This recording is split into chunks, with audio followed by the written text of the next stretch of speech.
अस्सलामुअलैकुम दोस्तों, मेरा नाम है वकास हैदर और आप देख रहे हैं हैदर टीवी। दोस्तों, हम जब भी किसी जगह जाने का इरादा करते हैं तो हमारी फर्स्ट प्रायोरिटी ये होती है कि वहाँ उस वक्त जाया जाए जब वहाँ रश ना हो। ऑफ कोर्स अगर किसी जगह लोग ज़्यादा होंगे तो इंसान को इरिटेशन होना शुरू हो जाती है। आप सब ने बाज़ारों और मेलों में रश देखा होगा, लेकिन आज की इस वीडियो में मैं आपको दुनिया में आज तक होने वाली सबसे बड़ी ह्यूमन गैदरिंग्स के बारे में बताने जा रहा हूँ। तो शुरू करते हैं अपना काउंटडाउन। सब्सक्राइब करें हैदर टीवी को और बेल आइकन को दबाएं इंफॉर्मेटिव वीडियोस सबसे पहले देखने के लिए।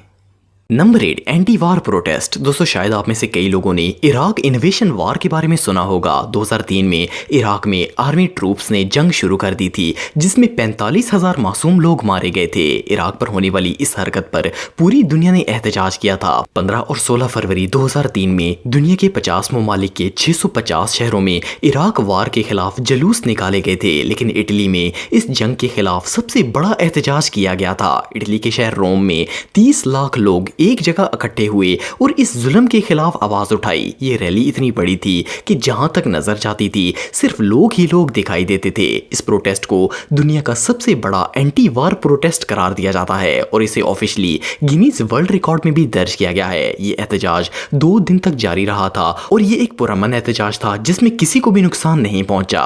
Number 7, Chicago कब्स। दोस्तों, शिकागो कब्स एक प्रोफेशनल अमेरिकन बेसबॉल टीम है जिसका ताल्लुक शिकागो से है। ये बेसबॉल टीम सन 1876 में बनाई गई थी। ये टीम पूरी सदी यानी कि 100 साल से भी ज्यादा अरसे तक लगातार हर साल मैच खेलती रही, लेकिन अनफॉर्चुनेटली इन्हें एक दफा भी जीत हासिल नहीं हुई। शिकागो के लोग 100 साल तक इनका मैच हर साल जीत की उम्मीद में देखते रहे, लेकिन फिर 2016 में एक करिश्मा हुआ और फाइनली 108 साल बाद ये टीम बेसबॉल चैंपियनशिप जीत गई। इस मैच के जीतने के बाद पूरे शहर में खुशी की लहर दौड़ गई और शिकागो की हर गली, सड़क और बाजार में लोग सेलिब्रेशन के लिए जमा होना शुरू हो गए। अपनी टीम की जीत को सेलिब्रेट करने के लिए लगभग पूरा शिकागो शहर रोड पर आ गया था और वहां 50 लाख लोग जमा हो गए थे। सुनने में तो ये इम्पॉसिबल लगता है, पर ये अनएक्सपेक्टेड क्राउड सिर्फ चंद घंटों में ही बन गया था। अथॉरिटीज के मुताबिक लोग अपनी शॉप्स, जॉब्स और ऑफिसेस को छोड़कर स्टेडियम के बाहर इकट्ठे हो गए थे। ये रियली अनबिलीवेबल है। Number 6, rod Stuart music concert. दोस्तों, रॉड एक ब्रिटिश रॉक सिंगर और सॉन्ग राइटर हैं। ये 1961 से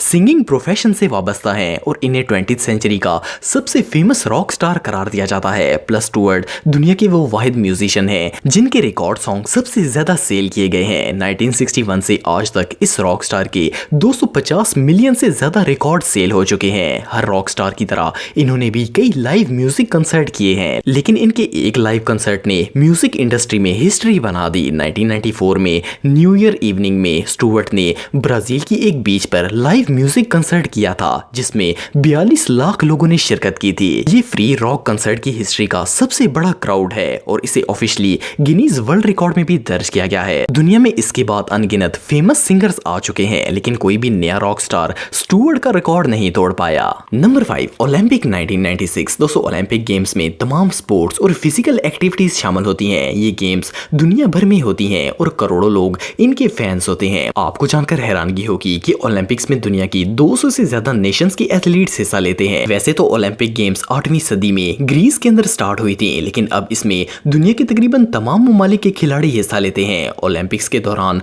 नॉर्मल सिचुएशन में भी काफी रश होता है, लेकिन 1996 में एटलांटा जॉर्जिया के अंदर होने वाली ओलंपिक गेम्स ने हिस्ट्री का सबसे बड़ा क्राउड इकट्ठा किया। मैनेजमेंट के मुताबिक जॉर्जिया में गेम शुरू होने से चंद हफ्ते पहले ही 83 लाख से ज्यादा टिकट सेल हो गई थी और स्टेडियम में इतना क्राउड था कि इसे संभाल पाना लगभग नामुमकिन था। एक और मजे की बात यह है कि इस ओलंपिक में कई वर्ल्ड रिकॉर्ड्स बनाए गए थे जिनको आज तक कोई नहीं तोड़ सका। ये ओलंपिक की हिस्ट्री का सबसे लकी साल था। नंबर 4, कुंभ मेला। दोस्तों, इंडिया दुनिया की सबसे ज्यादा आबादी वाली जगहों में से एक है। इस मुल्क की आबादी 1 अरब 35 करोड़ से भी ज्यादा है। इसका मतलब ये है कि ये लोग हद से ज्यादा हैं। कुंभ मेला असल में एक फेस्टिवल है जो कि हिंदू मजहब में मनाया जाता है। इसकी शुरुआत 8th सेंचुरी में एक पंडित ने की थी और इसका पर्पस ये था कि हिंदुओं की बड़ी तादाद को दरिया यानी कि गंगा के करीब इकट्ठा किया जाए। ये मेला 12 सालों में सिर्फ एक मर्तबा लगाया जाता है। रिसेंटली इंडिया के इलाके प्रयागराज में ये फेस्टिवल मनाया गया। बेसिकली इस मेले में हिंदू आते हैं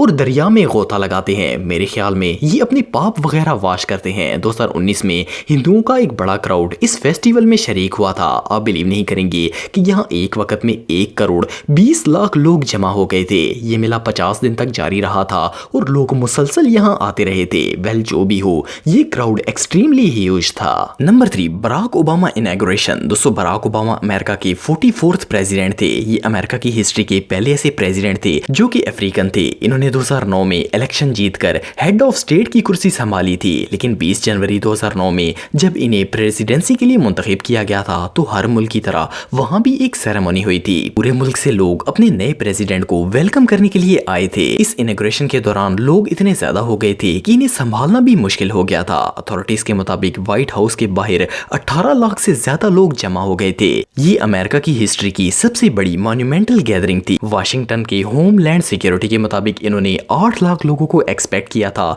लेकिन वहां लोग आ गए थे। इसके मुकाबले में अगर ट्रंप की बात करें तो अंदाजे के मुताबिक डोनाल्ड ट्रंप की इनॉग्रेशन के दौरान सिर्फ 3 लाख लोगों ने सेरेमनी में शिरकत की थी। Number 2, queen Elizabeth coronation. दोस्तों आप सब क्वीन एलिजाबेथ के बारे में तो जानते होंगे। ये पिछले 65 सालों से यूके की रानी है। ये ब्रिटिश हिस्ट्री की वाहिद ऐसी क्वीन है जिन्होंने इतने लंबे अरसे तक तख्त संभाला है। किसी भी सल्तनत की मलका के लिए क्राउड इकट्ठा होना कोई बड़ी बात नहीं है, लेकिन जब भी कोई बादशाह या मलका तख्त संभालते हैं तो इसके लिए एक सेरेमनी होती है जिसे कोरोनेशन कहा जाता है। क्वीन एलिजाबेथ ने 1953 में तख्त संभाला था। 2 जून 1953 में जब ये सेरेमनी हुई थी तो पैलेस के बाहर एक ह्यूज क्राउड इकट्ठा हो गया था। यूके की हर स्टेट से लोग अपनी क्वीन को वेलकम करने के लिए आए थे। एस्टीमेट के मुताबिक ये रश 1 करोड़ लोगों पर मुश्तमिल था। ये मोमेंट इतना हिस्टोरिक था कि इसे उस वक्त के तमाम black and white TV channels पर 11 घंटे तक लगातार टेलीकास्ट किया गया था और 1 करोड़ लोग क्वीन की एक झलक देखने के लिए सारा दिन वहां खड़े रहे थे। ये वाकई में कमाल है।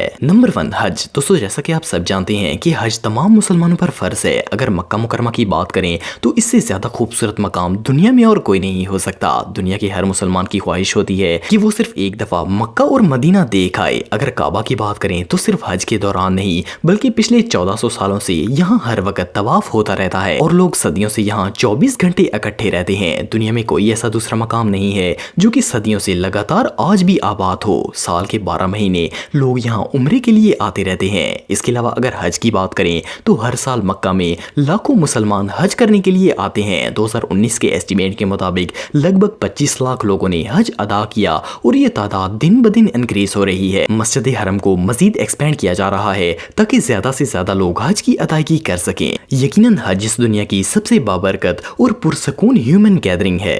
दोस्तों अगर आप मेरे व्लॉगिंग चैनल को सब्सक्राइब करना चाहते हैं तो इस आइकन पर क्लिक करके सब्सक्राइब कर सकते हैं। आज के लिए इतना ही दोस्तों, नेक्स्ट वीडियो तक के लिए अल्लाह हाफिज।